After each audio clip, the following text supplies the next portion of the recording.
When I got the news that we were going to be working with horses, I was a little nervous. Okay, I'm gonna be honest, I was freaking out.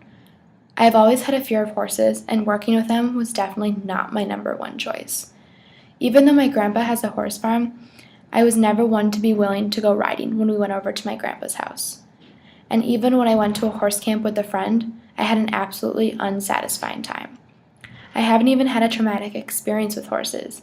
I've ridden and been around them time and time again, but I can never seem to get over this fear of mine. Stepping on the bus to go to St. Paul, I had no clue what to expect. I could feel my anxious nature towards horses starting to creep up on me, and my nerves didn't settle even after we talked to the center leader about our project.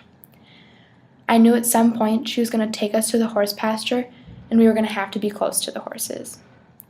I could barely concentrate throughout the whole discussion because I was getting more and more anxious about having to be close to the horses.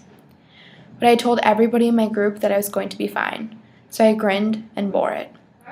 Yet, with every step I took, I could feel myself starting to freak out internally.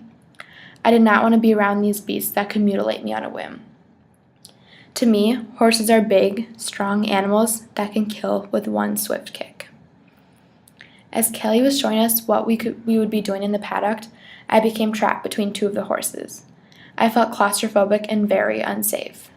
My breathing had quickened and I was starting to panic. I needed to get out of there as quickly as possible without scaring the horses. Luckily, the other group members moved the horses away from me once they noticed my situation. Although I don't think that I will ever get over my fear of horses, I am happy that I was surrounded by such understanding people who helped me cope with my fear. Not just because they were my group members, but as my friends.